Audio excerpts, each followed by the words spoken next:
Chapter 13. Dr. Seward's Diary. Continued.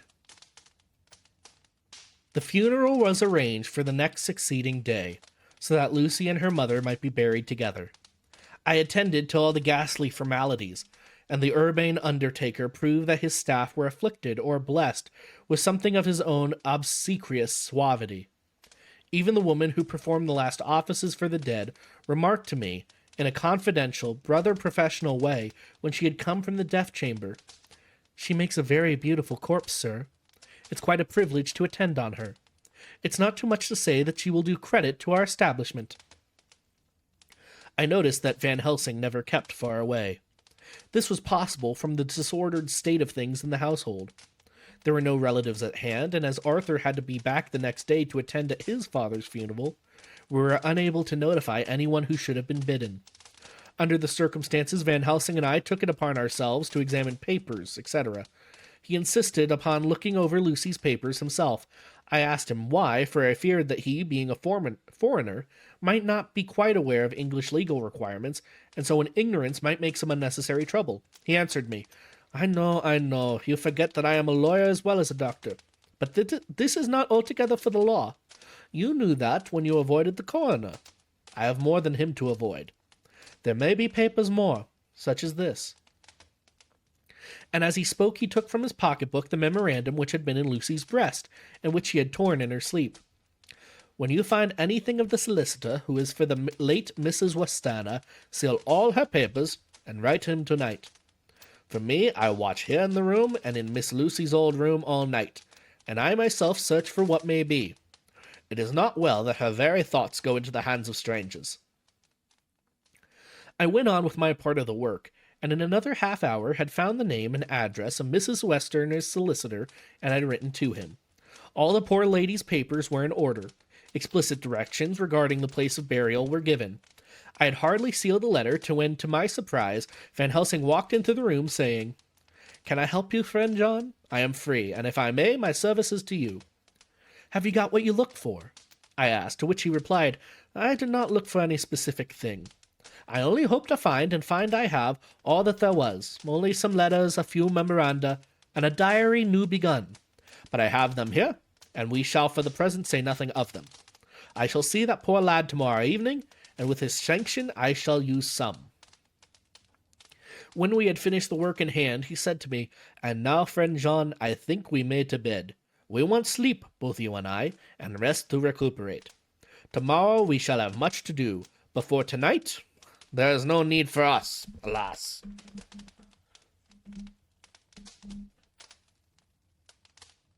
Before turning in, we went to look at poor Lucy. The undertaker had certainly done his work well, for the room was turned into a small chapelle ardente. There was a wilderness of beautiful white flowers, and death was made as little repulsive as might be. The end of the winding sheet was laid over the face, when the professor bent over and turned it back gently. We both started at the beauty before us, the tall wax candles showing a sufficient light to note it well. All Lucy's loveliness had come back to her in death, and the hours that had passed, instead of leaving traces of decay's effacing fingers, had but restored the beauty of life.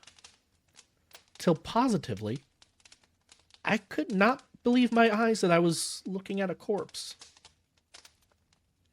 The professor looked sternly grave. He had not loved her as I had, and there was no need for tears in his eyes. He said to me, "Remain till I return," and left the room. He came back with a handful of wild garlic from the box waiting in the hall, which had not been opened, and placed the flowers among the other ones and around the bed. Then he took from his neck, inside his collar, a little gold crucifix, and placed it over the mouth. I was undressing in my own room, when, with a premonitory tap at the door, he entered, and at once began to speak. "Tomorrow I want you to bring me before night a set of post-mortem knives." "Must we make an autopsy?"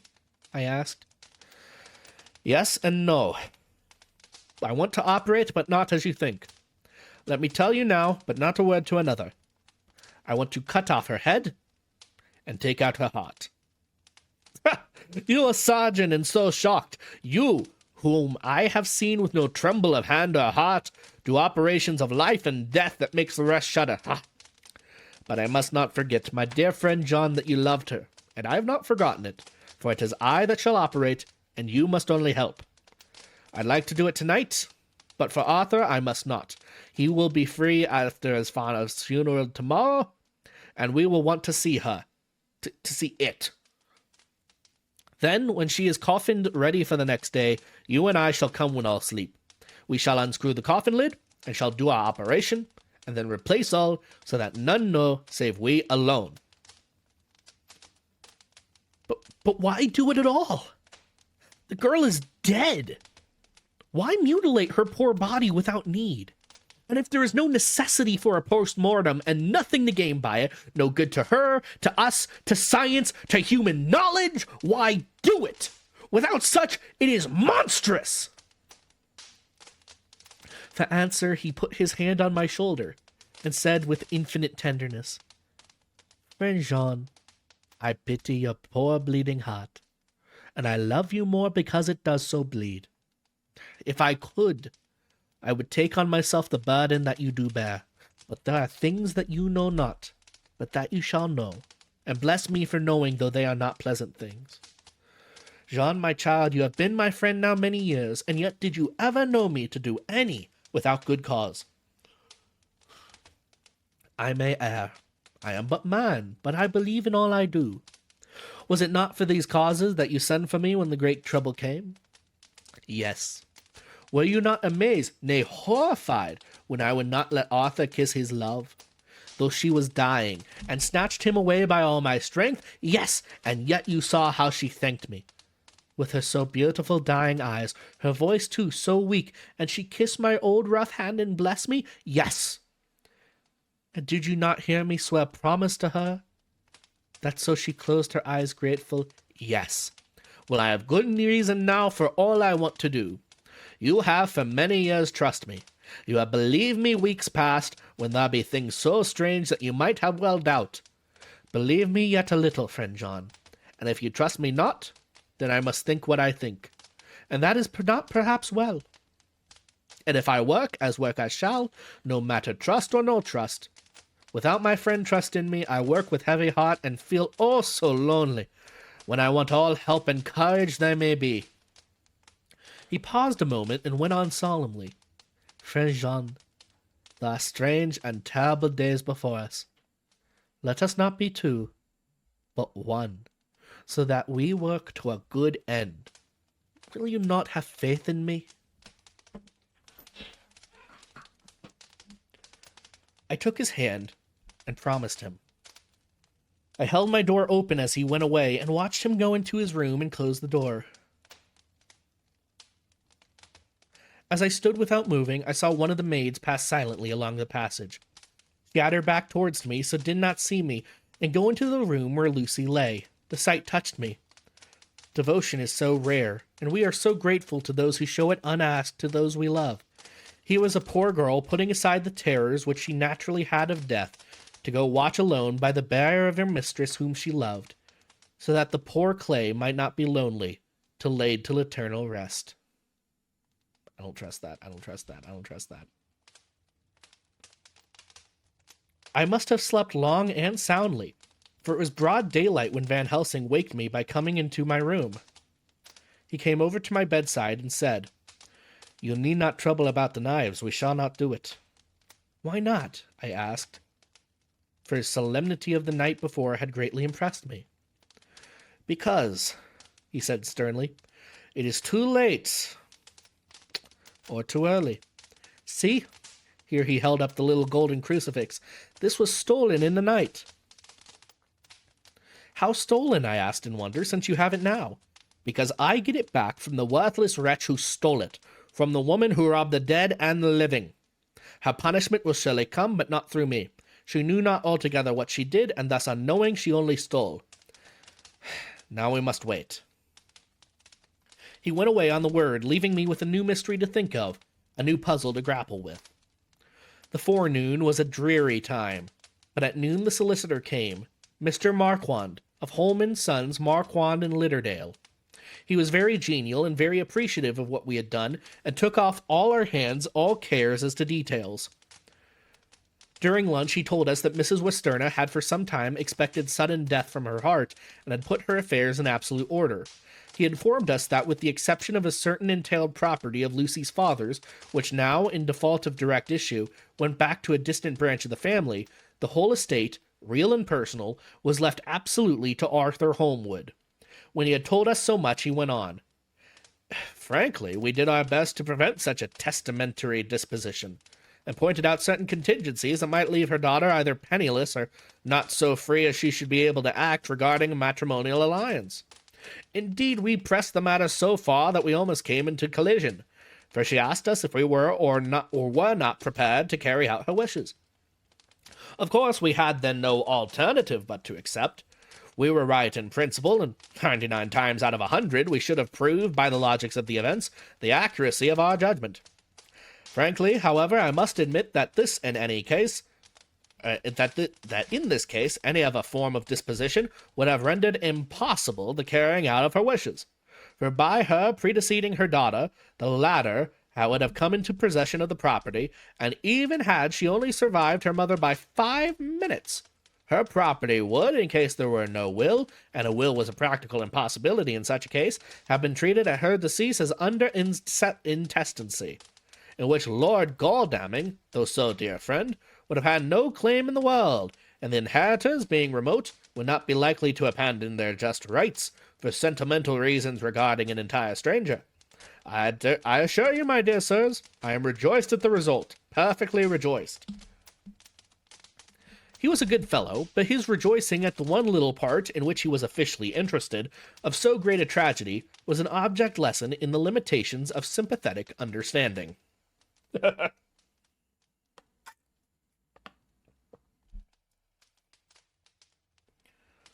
He did not remain long, but he said he would look... Yes. What was that sentence? He did not remain long, but said he would look in later in the day and see Lord Godalming. His coming, however, had been a certain comfort to us, since it assured us that we should not have to dread hostile criticism as to any of our acts. Arthur was expected at 5 o'clock, so a little before that time we visited the death chamber. It was so in very truth, for now both mother and daughter lay in it. The undertaker, true to his craft, had made the best display he could of his goods, and there was a mortuary air about the place that lowered our spirits at once. Van Helsing ordered the former arrangement to be adhered to, explaining that, as Lord Godalming was coming very soon, it would be less harrowing to his feelings to see all that was left of his fiancée quite alone. The undertaker seemed shocked at his own stupidity, and exerted himself to restore things to the condition in which we left them the night before, so that when Arthur came, such shocks to his feelings we could avoid were saved. Poor fellow! He looked desperately sad and broken. Even his stalwart manhood seemed to have shrunk somewhat under the stain of his much-tired emotions. He had, I knew, been very genuinely and devotedly attached to his father, and to lose him, and at such a time, was a bitter blow to him. With me he was warm as ever, and to Van Helsing he was sweetly courteous. But I could not help seeing that there was some constraint with him. The professor noticed it too, and motioned me to bring him upstairs. I did so, and left him at the door of the room, and I felt he would like to be quite alone with her, but he took my arm and led me in, saying huskily, "You loved her too, old fellow. She told me all about it, and there is no friend had a closer place in her heart than you."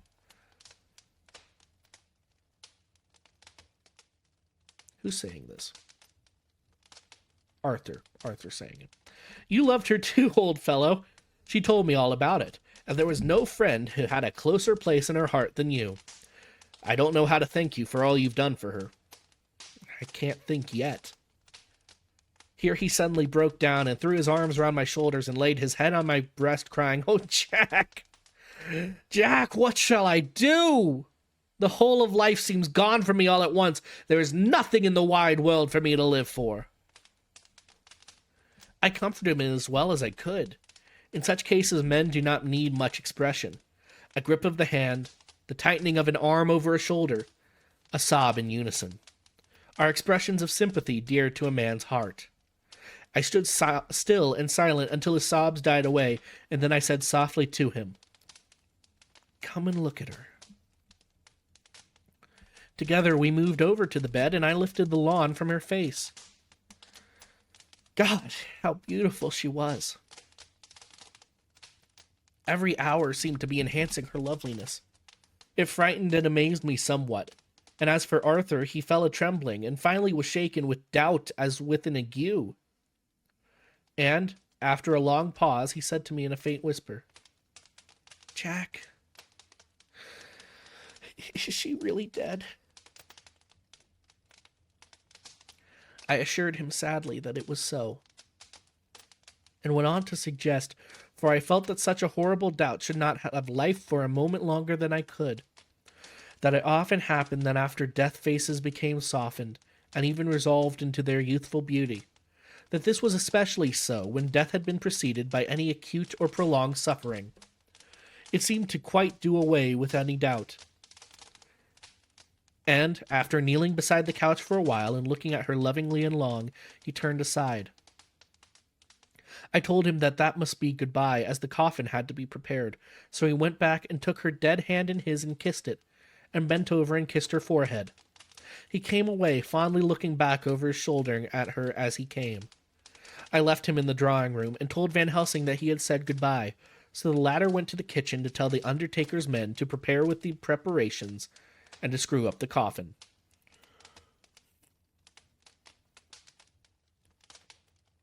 When he came out of the room again, I told him of Arthur's question, and he replied, "I am not surprised. Just now I doubted for a moment myself."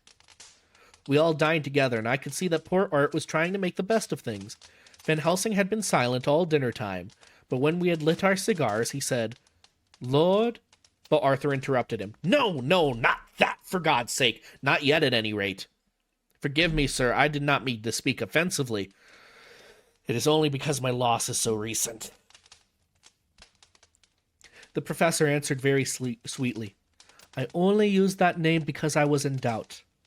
I must not call you Mr., and I have grown to love you, yes, my dear boy, to love you, as Arthur."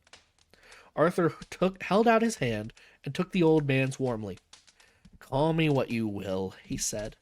"I hope I may always have the title of a friend. And let me say that I am a loss of words to thank you for your goodness to my poor dear." He paused a moment and went on. "I know that she understood your goodness even better than I do. And if I was rude or in any way wanting at that time you acted so, you remember." The professor nodded.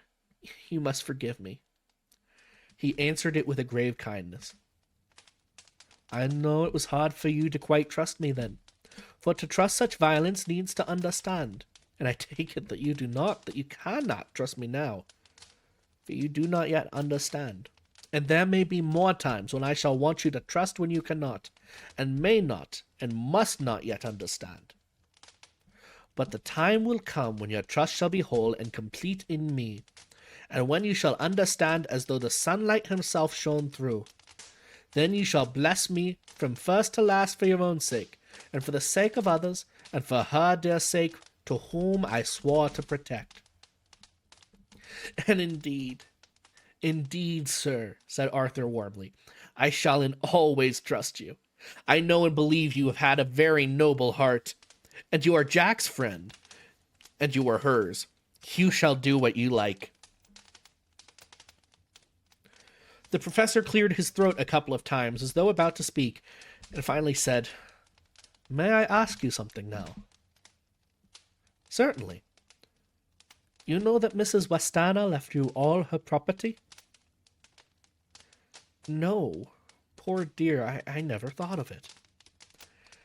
"And as it is all yours, you have a right to deal with it as you will. I want you to give me permission to read all Miss Lucy's papers and letters.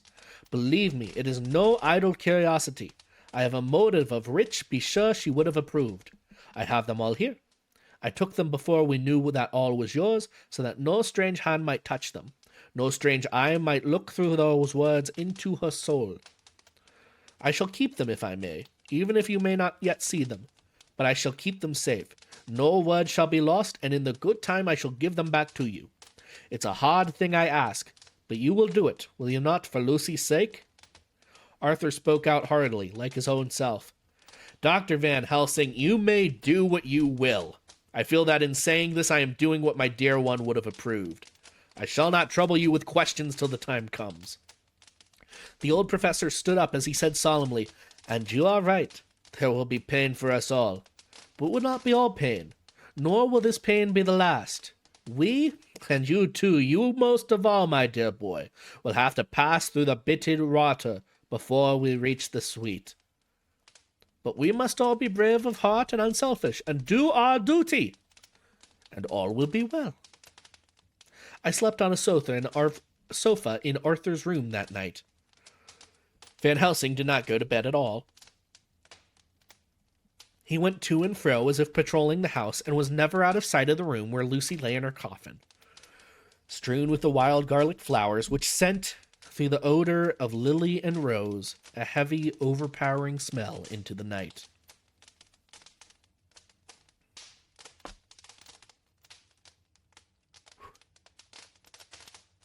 Only a little bit left here. All right. We turn now to Mina Harker's journal.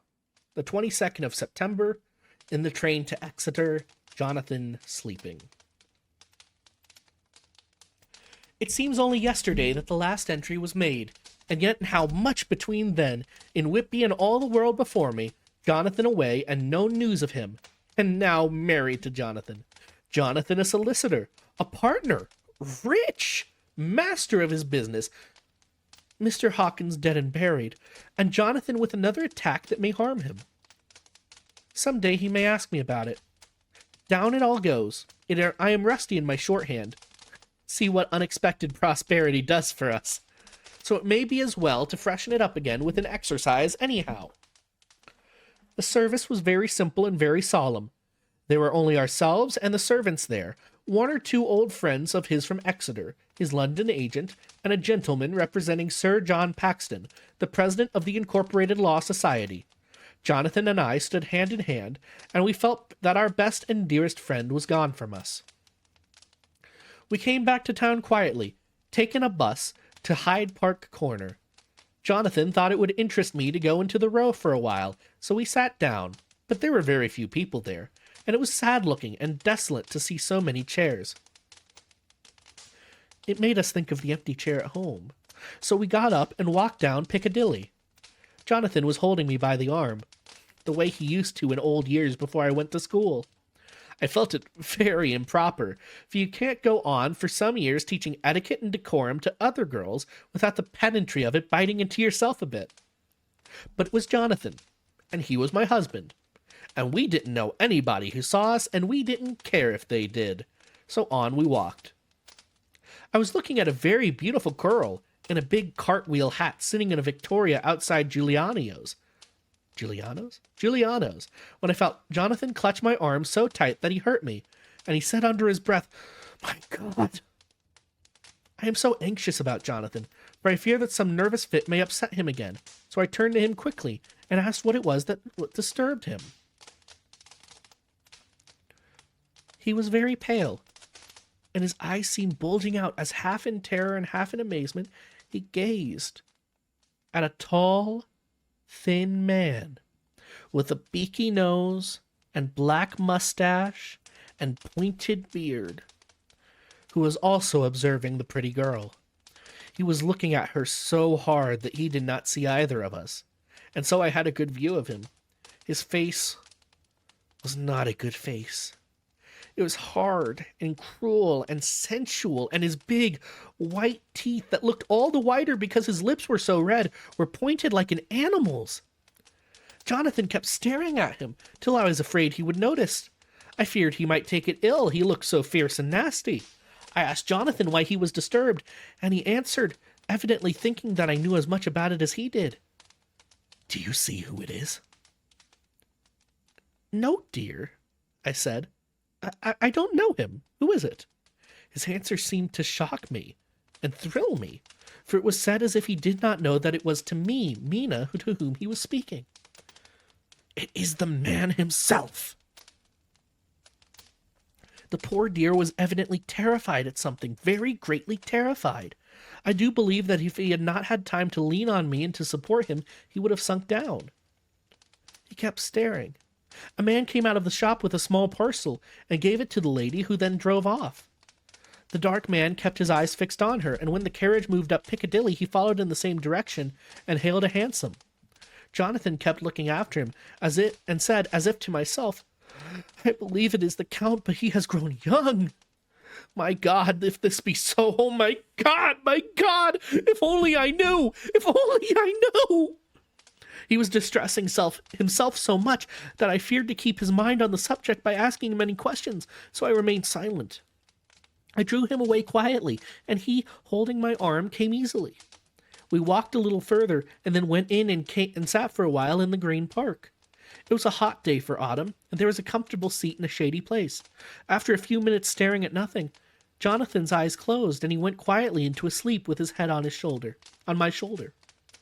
I thought it was the best thing for him, so did not disturb him. In about 20 minutes he woke up and said to me quite cheerfully, Why, Mina, have I been asleep? Oh, do forgive me for being so rude. Come, we'll have a cup of tea somewhere. He had evidently forgotten all about the dark stranger, and in his illness he had forgotten all that this episode had reminded him of. I don't like this lapsing into forgetfulness. It may make or continue some injury to the brain. I must not ask him, for I fear I shall do more harm than good, but I must somehow learn the facts of the journey abroad. The time has come, I fear, when I must open that parcel, and know what is written. Oh, Jonathan, you will, I know, forgive me if I do wrong, but it is for your own sake, dear. Later. A sad homecoming in every way. The house empty of the dear soul who was so good to us. Jonathan still pale and dizzy under a slight relapse of his malady. And now a telegram from Van Helsing, whoever he may be. You will be grieved to hear that Mrs. Westerner died 5 days ago, and that Lucy died the day before yesterday. They were both buried today. Oh, what a wealth of sorrow in a few words! Poor Mrs. Westerner! Poor Lucy! Gone, never to return to us, and poor Arthur, to have lost such sweetness out of his life. God help us all to bear our troubles. One moment, please. I need some water.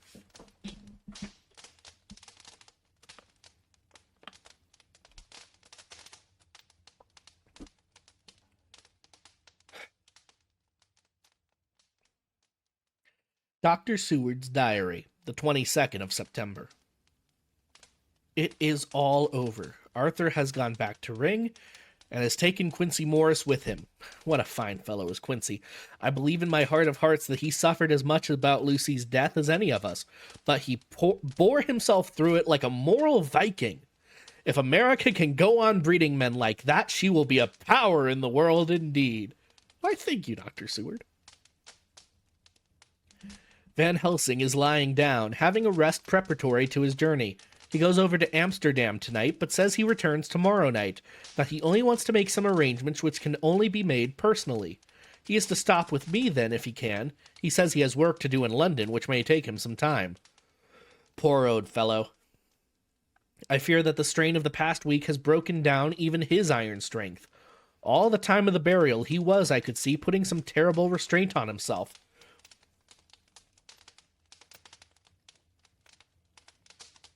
Excuse me. When it was all over, we were standing beside Arthur, who, poor fellow, was speaking of his part in the operation where his blood had been transfused to Lucy's veins. I could see Van Helsing's face grow white and purple by turns. Arthur was saying that he felt since then as if they two had really been married, and that she was his wife in the sight of God. None of us said a word of the other operations, and none of us ever shall. Arthur and Quincy went away together to the station, and Van Helsing and I came on here. The moment we were alone in the carriage, he gave way to a regular fit of hysterics. He has denied to me since that it was hysterics, and insisted that it was only his sense of humor asserting itself under very terrible conditions. He laughed until he cried, and I had to draw down the blinds lest anyone could see us and misjudged. and then he cried till he laughed again, and laughed and cried together, just as a woman does. I tried to be stern with him, as one is to a woman under the circumstances, but it had no effect. Men and women are so different in manifestations of nervous strength or weakness.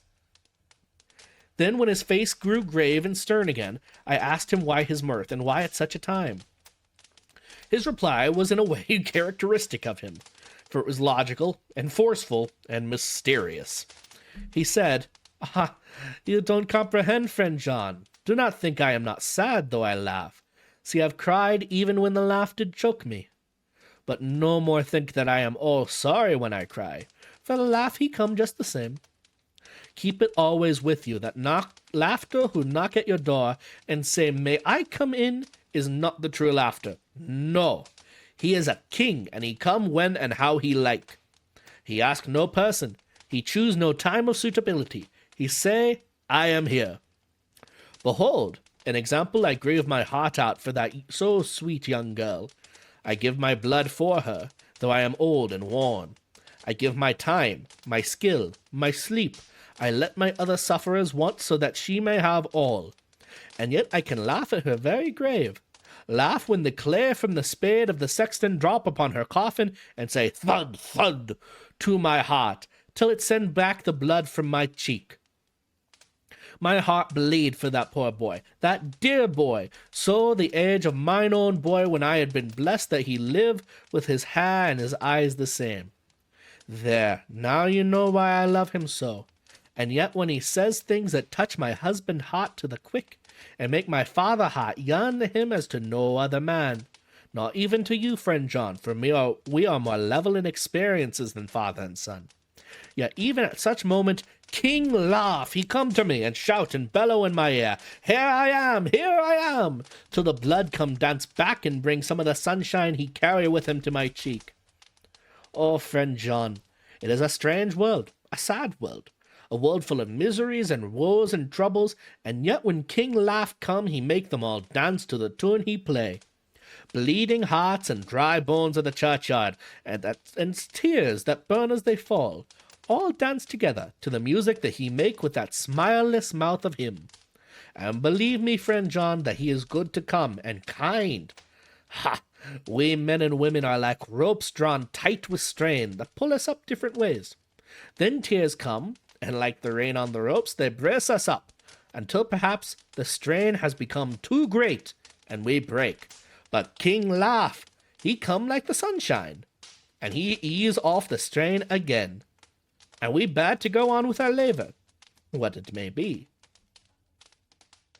I did not like to wound him by pretending not to see his idea, but as I did not understand the cause of his laughter, I asked him, and he answered me. His face grew stern, and he said in quite a different tone, "Oh, it was the grim irony of it all, that this lovely lady, garlanded with flowers that looked so fair as life, till one by one we wondered if she were truly dead. She laid in that so fine marble house in that lonely churchyard, where rest so many of her kin, laid there with the mother who loved her, and whom she loved, and that sacred bell going toll, toll, toll, so sad and slow. And those holy men with the white garments of the angel pretending to read books, and yet all the time their eyes never on the page, and all of us with bowed head. And all for what?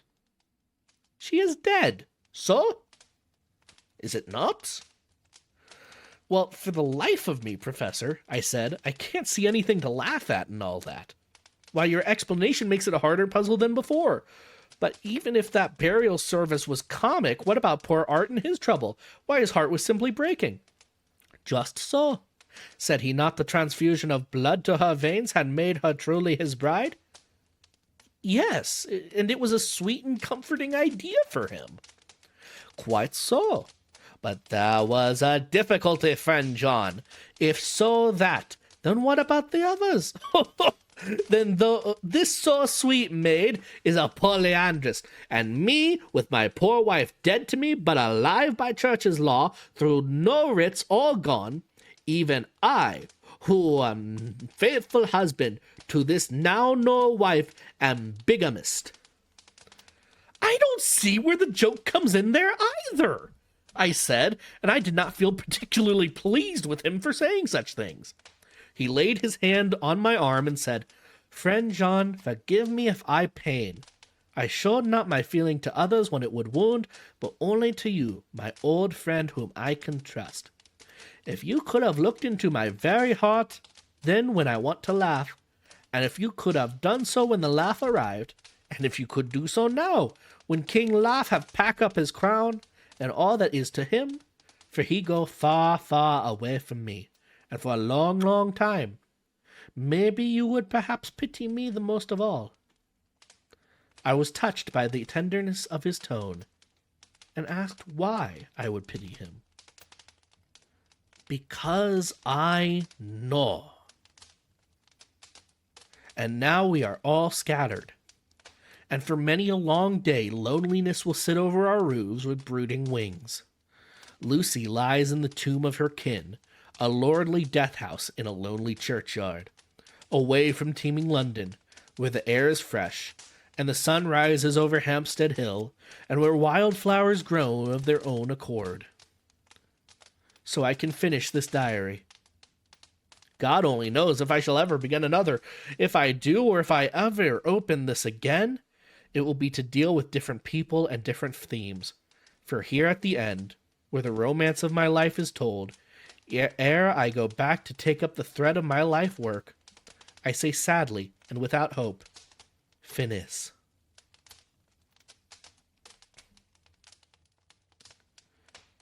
And now we're going to turn to the Westminster Gazette on the 25th of September, an article labeled "A Hampstead Mystery."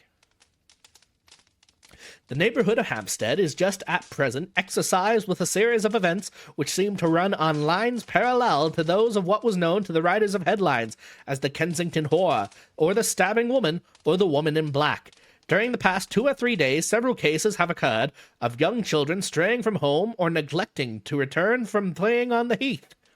In all these cases, the children were too young to give any properly intelligible account of themselves, but the consensus of their excuses is that they had been with a bloofer lady. It has always been late in the evening when they have been missed, and on 2 occasions the children have not been found until early in the following morning.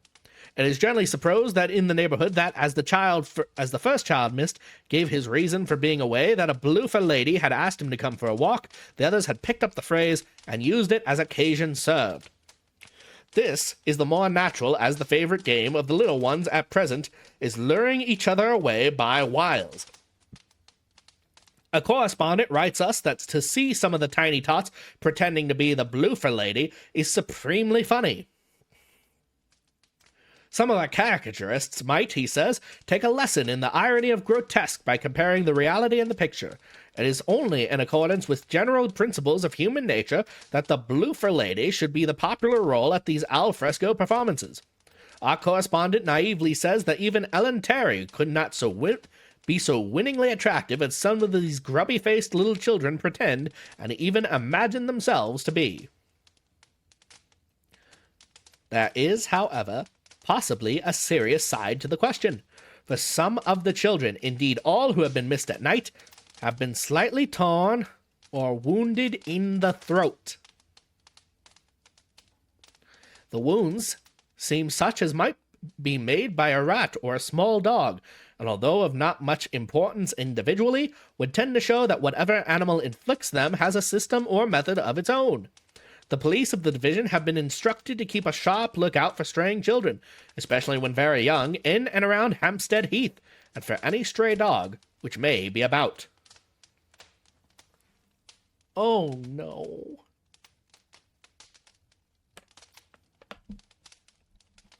We're halfway through this, it's loose. No! The Westminster Gazette, 25th of September, extra special, the Hampstead Horror, another child injured. The bloofer lady. We have just received intelligence that another child missed last night was only discovered late in the morning under a furze bush at the Shooter's Hill side of Hampstead Heath, which is perhaps less frequented than the other parts. It has the same tiny wound in the throat as has been noticed in other cases. It was terribly weak and looked quite emaciated. It, too, when partially restored, had the common story to tell of being lured away by the Bloofer lady. And that is the end of chapter 13.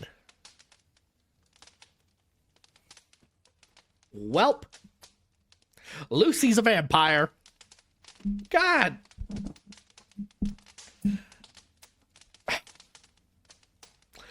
I hate everything. I hate everything. I hate all of the things. All of them are hated. Why is the... Oh my... Oh!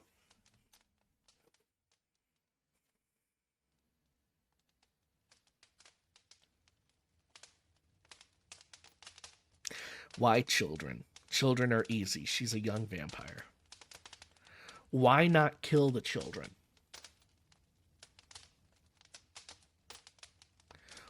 Why not kill the children? Is it possible that some of Lucy is still present in the vampire that would call herself such?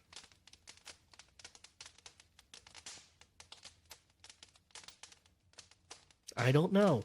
It's an interesting question. I don't rightly have an answer. I suppose that answer will come in due time, and due time will be next week, because I don't want to think about it right now. I don't want to think about it right now. That was far more disturbing than it has any right being. Who do I want to raid? I don't know. You know what? Let's not raid anyone tonight. I don't feel like talking to people. I feel like going to bed and hiding my face under the covers and not coming out for a very long time. And so that is what I shall do. I wish all of you good night. Tomorrow is Pokemon. Something less scary, at least. Man, now my windows look weird. I can't look at my windows. I can't look at my windows. They're too scary now. Good night, everybody.